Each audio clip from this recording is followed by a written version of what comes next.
Olá, estamos na nossa série O que é o Evangelho? Essa aqui é a parte 4 dessa nossa série que a gente está fazendo aqui, respondendo essa pergunta que é a pergunta mais importante da sua vida. O que é o Evangelho? Entender o Evangelho é essencial, é o que vai definir o seu destino eterno. Se você crer num outro Evangelho, num evangelho distorcido, como a Bíblia diz que existem outros evangelhos, outras mensagens, você crê para a morte. Agora você precisa conhecer o verdadeiro evangelho, saber qual é a verdadeira mensagem para poder crer para a salvação. Isso é óbvio. Então o que nós estamos vendo aqui, entendendo o que é de fato a mensagem do evangelho, é essencial. Então, se você chegou direto nesse vídeo, procura lá na playlist, dessa série e vai lá no vídeo 1, assiste o 1, o 2, o 3 e depois segue aqui com a gente no vídeo 4, porque o que a gente vai ver aqui é de suma importância, é muito interessante. Você vai ver aqui como é importante a leitura dos livros inteiros da Bíblia, aonde nascem todas essas distorções, esses falsos evangelhos, essas mentiras das outras religiões. Elas nascem em se pensar textos bíblicos. Todas as seitas que usam a Bíblia, porque obviamente a Bíblia é o livro mais importante da humanidade, é o livro mais respeitado. Então todas as seitas querem usar esse livro da sua maneira e elas pinçam textos. E nesse exemplo de hoje você vai ver de maneira muito clara como isso é possível de acontecer. E eu vou te mostrar aqui textos, a gente vai seguir em Romanos e a gente vai falar do Romanos capítulo 2 e o capítulo 3. Lembra que nós já falamos de que o Evangelho ele traz algumas informações básicas. A primeira delas é que nós somos todos pecadores, de que a humanidade está perdida em seus delitos e pecados.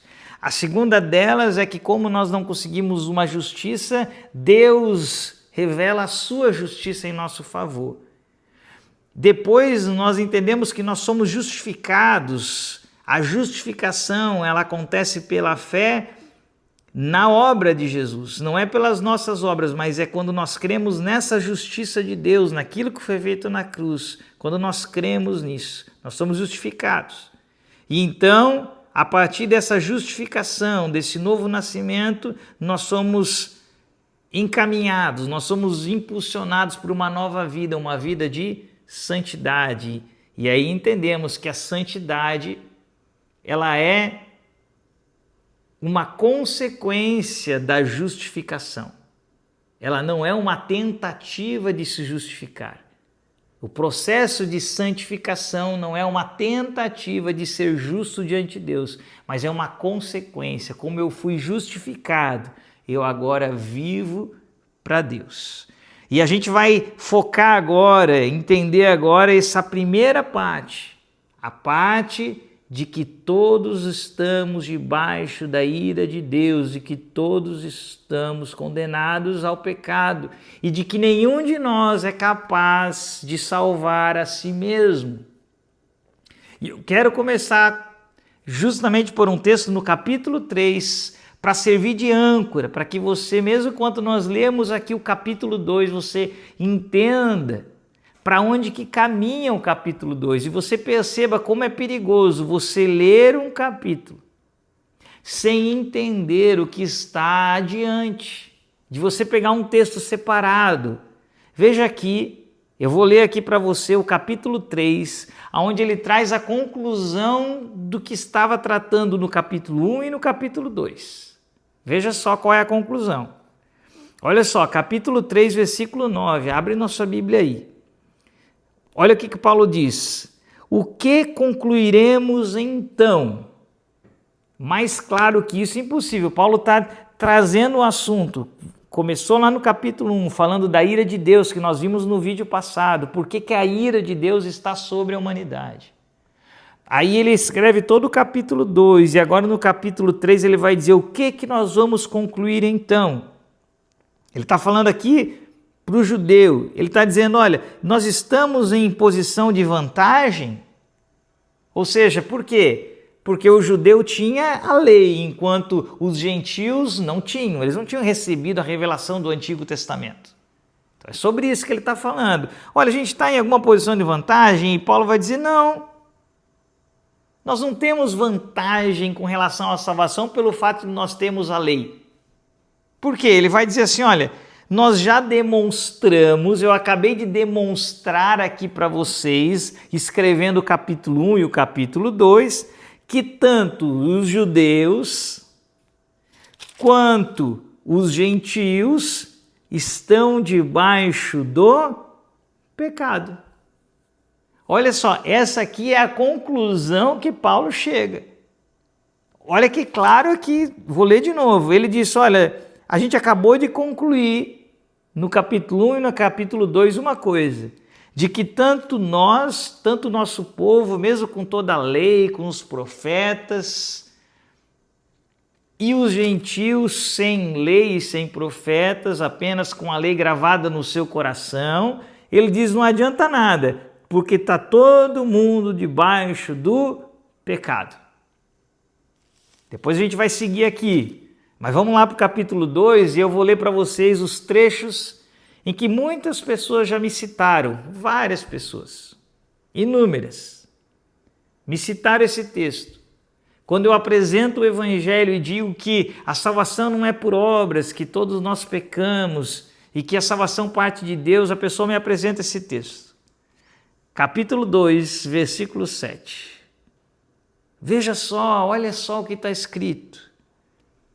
Ele dará vida eterna, Deus, vai dar vida eterna aos que, persistindo em fazer o bem, buscam glória, honra e imortalidade.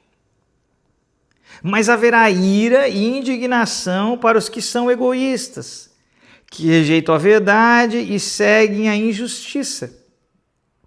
Haverá tribulação e angústia para todo ser humano que pratica o mal. Primeiro para o judeu, depois para o grego. Mas vai haver glória, honra e paz para todo que pratica o bem. Primeiro para o judeu, depois para o grego. Porque em Deus não há parcialidade. Percebe aqui, essa é a primeira parte, que as pessoas dizem, olha, está vendo só? Ele está falando aqui de obras. Se eu praticar o bem, vida eterna. Se eu praticar o mal, ira e indignação de Deus. Veja como está aqui no texto, a pessoa diz. E aqui prossegue. Versículo 12, todo aquele que pecar sem a lei, ou seja, aquele que não conheceu a mensagem da palavra de Deus, a mensagem bíblica, sem a lei também vai perecer. E todo aquele que pecar sob a lei, ou seja, o judeu, aquele que tem a lei, ele vai ser julgado pela lei. Porque não são os que ouvem a lei que são justos aos olhos de Deus. Olha, quem que é justo aos olhos de Deus? Não é aquele que ouve, não é o judeu que é justo aos olhos de Deus, mas o que obedece à lei. Esse vai ser declarado justo. E olha o que tem entre parênteses aqui. De fato, quando os gentios que não têm a lei praticam naturalmente o que ela ordena, sabe a lei moral que cada um de nós tem dentro do nosso coração? Quando a gente falou no vídeo passado, mesmo o índio que está lá distante, que nunca teve contato, mas ele vê alguém se afogando, ele sabe que ele precisa socorrer. É essa lei moral que está dentro do seu coração, que diz para ele o que é certo e o que é errado. Que lá no fundo do seu coração ele sabe.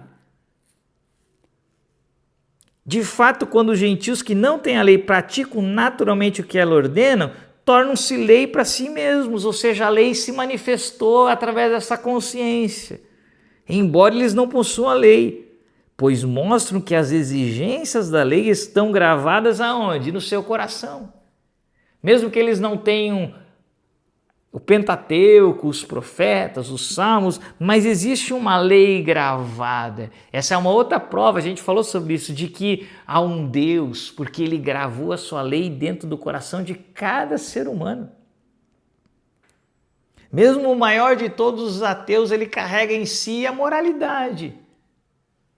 Porque afinal de contas, se não houvesse Deus, por que seria errado matar? Afinal de contas, não somos seres que carregam alma e espírito e o que prevalece é a sobrevivência. Mas mesmo um ateu sabe que é errado matar o outro, porque existe algo muito acima de apenas átomos, nós somos muito mais do que isso. A moralidade que Deus incutiu em nós é a prova de que há um Criador. Isso é um dos maiores argumentos para a existência de Deus. Então ele está falando disso. Mesmo o que não tem lei, ele mostra que a exigência da lei está gravada no seu coração. Disso dão testemunho também o quê? A sua consciência e os pensamentos dele. Ora acusando, isso aqui é importantíssimo. Ora acusando e ora defendendo. A pessoa... E as pessoas pensam assim, né? Ele lê esse texto aqui, tá vendo só? Aquele que não conhece Deus, aquele que mora distante, na tribo distante, que nunca ouviu sobre Deus, é assim que Deus vai julgar ele. Deus vai avaliar ele. Se ele viveu da maneira correta, se ele foi bom. Então aí ele vai ser julgado de acordo com o tanto de conhecimento que ele teve.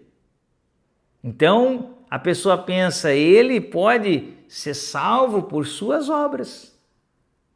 Quando você raciocina assim, você começa a pensar, não, dá para ser salvo pelas obras. Ele não precisa ouvir o evangelho. Ele consegue ser salvo pela luz que ele recebeu. Mas olha o que o versículo 16 diz. Isso tudo se verá no dia em que Deus julgar o segredo dos homens. E qual que vai ser a medida do julgamento? Olha aqui, mediante Jesus Cristo, conforme declara o meu evangelho, Paulo está falando. As pessoas vão ser julgadas conforme Jesus Cristo. E percebe que quando a gente falou do judeu, o judeu é julgado pela sua lei. E a gente já falou sobre isso e é muito claro aqui que o judeu é incapaz de cumprir a sua lei. Palavra que deixa muito claro que o judeu é incapaz, ele não conseguiu. Ele passa o Antigo Testamento todo tentando ser justo e sempre recebendo os castigos de Deus por sua incapacidade de cumprir a lei. E agora a gente vai falar do gentio, o que não tem a lei. E de repente a gente está lendo e começa a pensar que o gentio, porque não tem a lei, consegue cumprir ela. Quando não é o que o texto está falando, o texto está falando aqui, que vai ter hora que a consciência do gentio vai dizer, olha, tu fez certo, parabéns. Mas na vida de todo gentio, você pode pensar no mais santo dos homens que viveram aqui na terra. Todos eles pecaram em algum momento, foram egoístas, se iraram, mentiram. Não existe um que não pecou. Existiu algum momento na vida de todo ser humano aqui da terra em que a consciência dele o acusou. E se houve um único pecado, é impossível que ele seja salvo. Porque, lembra? Nenhum pecado pode chegar diante de Deus. E ele vai continuar, vamos seguir aqui, ele vai dizer, olha, você leva o nome de judeu e apoia-se na lei e orgulha-se de Deus. Você conhece a vontade de Deus e aprova o que é superior, porque é instruído pela lei. Você está convencido de que é guia de cego, luz para os que estão nas trevas. Vamos pular aqui para o 21. E então, você que ensina os outros não ensina a si mesmo? Você que prega contra o furto, furta? Ou seja, ele está falando aqui para o judeu. Está vendo? Você que se orgulha da lei, você desonra a Deus desobedecendo a lei.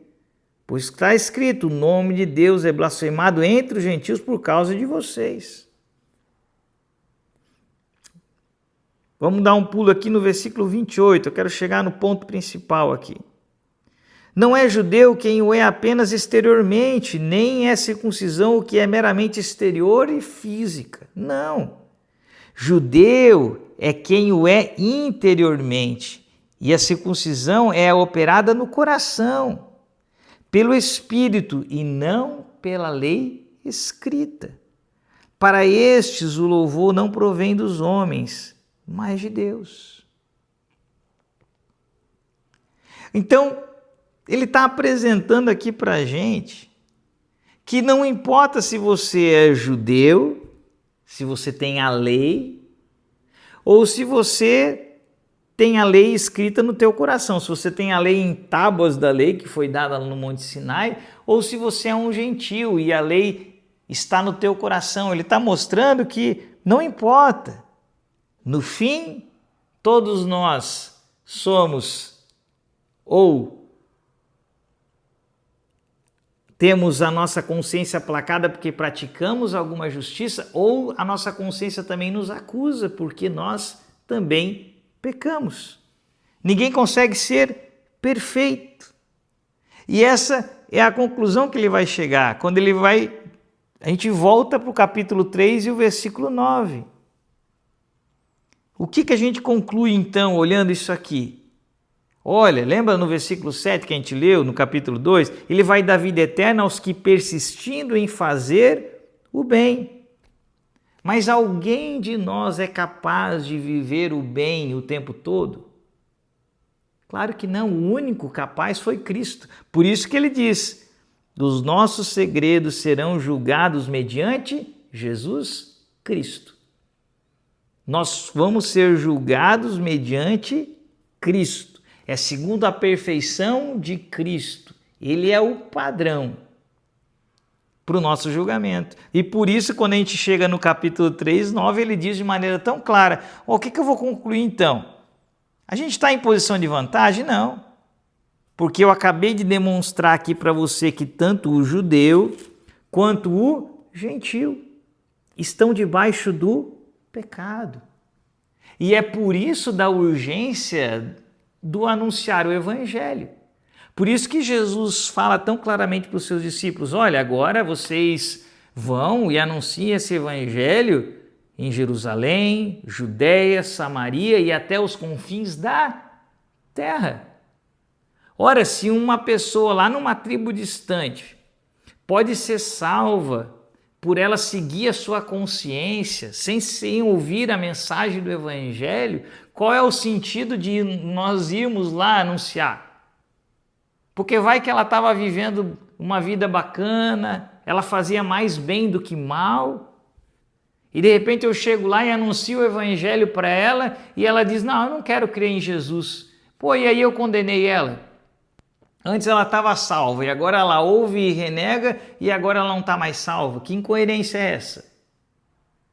Percebe como às vezes a gente, quando não lê a Bíblia como um todo, quando a gente quer pensar textos, a gente cai em incoerências? Pô, não faz sentido algum. Aqui Paulo está provando, ele está dizendo isso. Quando ele fala aquele texto lá sobre a vida eterna, aos que persistirem em fazer o bem, buscam honra, glória e imortalidade, os que vão ser salvos são aqueles que estiverem em Cristo. Porque veja só o que ele vai dizer aqui, a sequência do capítulo 3, é onde ele diz, olha, tanto judeu quanto gentil está debaixo do pecado. Capítulo 3, versículo 9, olha o que ele diz, versículo 10 em diante. Como está escrito, não há nenhum justo. Aqui, quando ele está falando não há nenhum justo, ele está incluindo os judeus e os gentios. Todos os gentios que você imaginar, de todos os povos distantes, de todos os séculos da humanidade, ele diz, ó, não tem nenhum justo, nenhum sequer. Não há ninguém que entenda, ninguém que busque a Deus de verdade. Todos se desviaram, tornaram-se juntamente inúteis. Olha que palavras fortes. Não há ninguém que faça o bem, não há nenhum sequer. Suas gargantas são um túmulo aberto, com suas línguas enganam. Veneno de serpente está em seus lábios, suas bocas estão cheias de maldição e amargura. Seus pés são ágeis para derramar sangue, ruína e desgraça marcam seus caminhos e não conhecem o caminho da paz. Aos seus olhos é inútil temer a Deus. Lembra da aula passada, onde nós falamos no capítulo 1, em como nossos pensamentos se tornaram fúteis, a gente seguiu os nossos caminhos? Isso que está no coração de todo ser humano. Aos seus olhos é inútil temer a Deus. Esse é o caminho que todos nós seguíamos antes de sermos alcançados por esse evangelho da graça. E aí ele diz: sabemos que tudo que a lei diz, o diz àqueles que estão debaixo dela, para que toda boca se cale e todo o mundo esteja sob o juízo de Deus. A lei de Deus expressa nas tábuas da lei. A lei de Deus expressa no coração dos homens, a lei moral. Ela nos é dada não para que nós sejamos salvos por ela, não para que eu bata no peito e diga, pode deixar que eu vou conseguir ser o melhor que os outros e alcançar. Não, ele diz aqui, ela é dada para que toda boca se cale, para que todo mundo esteja debaixo do juízo de Deus. Portanto, presta bem atenção aqui, ninguém será declarado justo diante dele, baseando-se na obediência à lei. Ninguém. Olha como é claro aqui, ninguém vai ser declarado justo diante de Deus, baseando-se em obediência à lei, seja a lei de Moisés ou seja a lei gravada nos nossos corações. Ninguém. Por isso que o evangelho tem que ser anunciado. E aí o versículo 21 daí ele vem. Mas agora, aí a solução. Lembra do nosso vídeo que a gente estudou Efésios, aquela dobradiça? A gente chegou nessa dobradiça aqui de novo. Ele está falando de algo terrível. Olha, tanto judeu quanto gentil, está todo mundo condenado. Porque ninguém consegue viver uma vida 100% correta. E o nosso padrão para alcançar os céus é a perfeição. Então está todo mundo perdido. Não há ninguém que busque Deus de verdade. Terrível. E de repente vem uma dobradiça. A dobradiça da boa nova. Evangelho significa boa nova. E aqui vem a boa nova quando ele diz, mas agora. Romanos 3:21. Se manifestou uma justiça que provém de Deus. Novamente, a justiça não provém do homem. Ela não pode prover do homem. Uma justiça que provém de Deus, independente da lei, da qual testemunha a lei e os profetas. Justiça de Deus mediante, o que media? O que torna possível que essa justiça seja atribuída a mim? Mediante a fé em Jesus Cristo. E em Cristo somente. Percebe que aqui você já joga tanta loucura fora. Não é fé em Maria, não é fé no apóstolo Pedro, nem mesmo Paulo diz que é fé nele. Não, é a fé em Jesus. É só essa fé que nos salva, é a fé na pessoa e obra dele, para todos os que creem. Olha, não há distinção. Veja como o texto é claro. E ele repete, pois todos pecaram. Todos, tanto judeus quanto gentios. Aqui ele está juntando toda a humanidade. Todos pecaram. E estão destituídos da glória de Deus. Estão afastados de Deus. Esse é o grande dilema do ser humano. Esse é o grande problema que o evangelho veio para solucionar. Nós pecamos e estamos destituídos da glória de Deus. E aí ele diz, sendo justificados gratuitamente por sua graça. De novo, graça, favor imerecido. Não há merecimento algum, não há méritos próprios nenhum. E ele diz, por meio da redenção que há em Cristo Jesus. É dessa maneira que nós somos salvos. É por causa do que Cristo fez. Olha o que ele diz no verso 25, Deus o ofereceu como sacrifício para propiciação mediante a fé. Aqui a gente tem uma palavrinha nova para simbolizar essa graça, porque nós tínhamos na Arca da Aliança que ficava lá no Santo dos Santos, nós tínhamos uma tampa, e essa tampa era o propiciatório, e em cima dela, uma vez por ano, o sumo sacerdote entrava e derramava o sangue do cordeiro para perdão dos pecados do povo. E aquele sangue era o sangue da propiciação para os pecados. E aqui ele diz agora que Jesus, o sangue dele é essa propiciação pelo meu pecado, pelo seu pecado. Quando nós cremos, esse sangue agora é a propiciação para os nossos pecados. Mediante a fé, demonstrando a sua justiça. Olha só, em sua tolerância, havia deixado impunes os pecados anteriormente cometidos, mas no presente, agora em Cristo Jesus, ele demonstrou a justiça, a fim de ser, isso aqui é impressionante, justo e justificador daquele que tem fé em Jesus. Olha que incrível! Deus é ao mesmo tempo justo. Por que ele é justo? Lembra lá do primeiro vídeo? Deus aqui em cima, irado contra o pecado?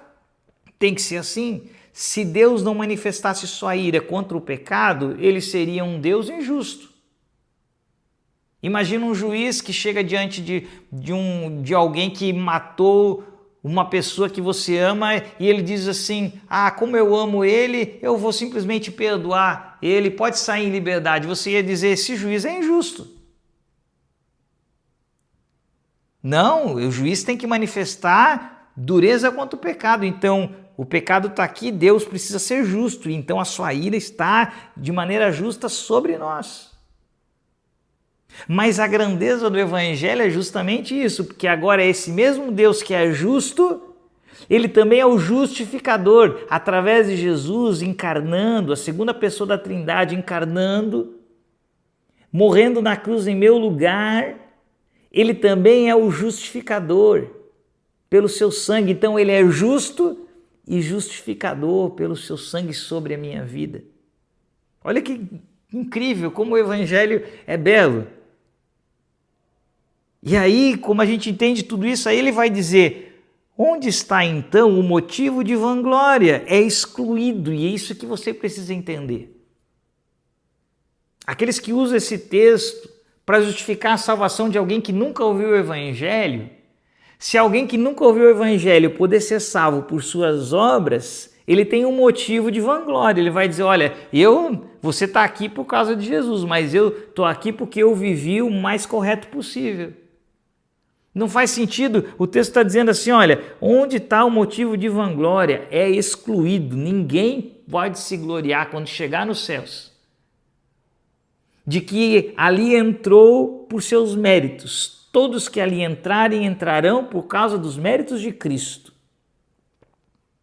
Aqui pode surgir uma pergunta que muitos dizem, mas aqueles que viveram antes de Jesus, ora, aí a gente esquece aquilo que nós lemos em Efésios capítulo 1, numa das aulas em que a gente leu que nós fomos eleitos em Cristo, o Cordeiro de Deus, antes da fundação do mundo. Então esse plano de salvação já está estabelecido antes da fundação do mundo. O mundo e sua história é apenas o plano onde o sacrifício acontece. Mas se Cristo está aqui, todos os que vieram antes são salvos pela fé nessa salvação prometida. E os que vêm depois são salvos pela fé nessa salvação já estabelecida. Essa é a única diferença. Eu creio em Cristo, naquilo que foi feito atrás de mim, 2000 anos atrás. E aqueles que foram salvos, a galeria dos heróis da fé de Hebreus 11, foram salvos na esperança da salvação que viria, mas todos são salvos na obra de Jesus. Porque ninguém vai se jactar, tanto que o capítulo 4, todinho ele vai falar aqui sobre como Abraão foi salvo, e vai dizer que Abraão não foi salvo porque ele obedeceu. Não foi salvo porque ele saiu da terra, porque ele foi obedecendo, não. Ele vai dizer que o próprio Abraão foi salvo pela fé. E olha que ele diz, onde que está a jactância? Onde está a vanglória? É excluído. Baseado em que princípio? No da obediência da lei? Não, mas no princípio da fé. Pois sustentamos que o homem é justificado pela fé. Lembra quando nós lemos capítulo 1 de Romanos? A base da reforma protestante? O meu justo viverá pela fé, e ele continua, é o mesmo assunto. Eu sustento que o homem é justificado pela fé, independente da obediência à lei.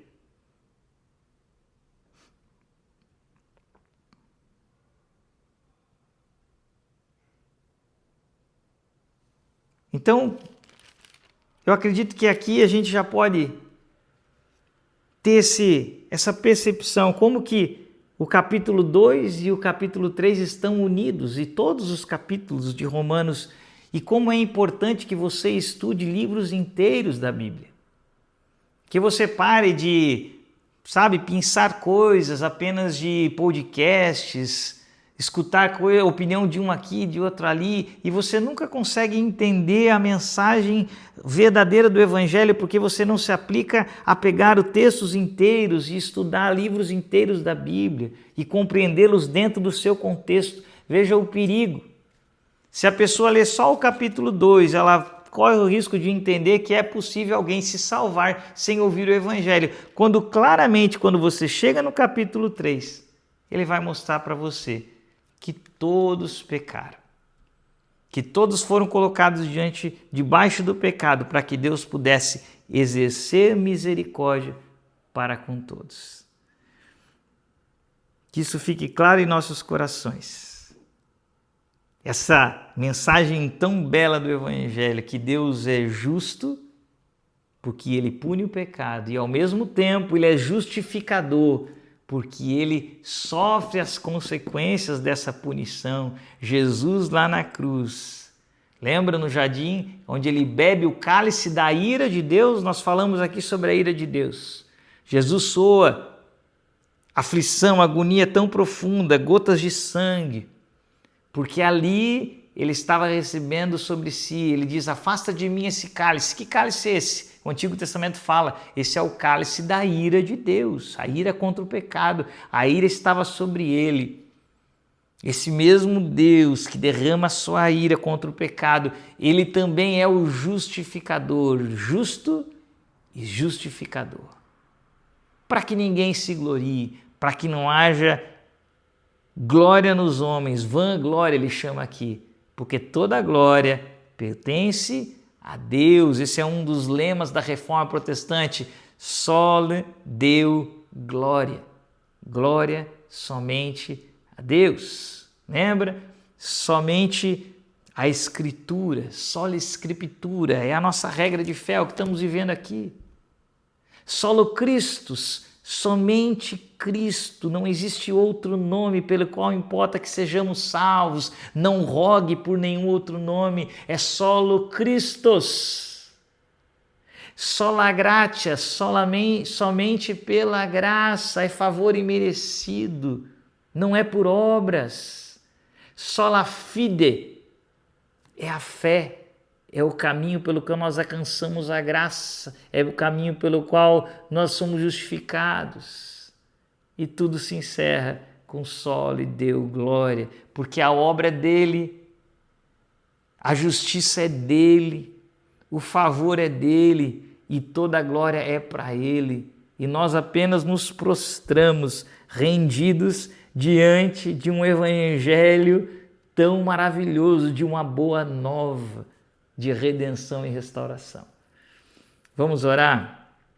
Pai, obrigado, Senhor. Obrigado por aqueles que estão acompanhando essa série até aqui, Senhor.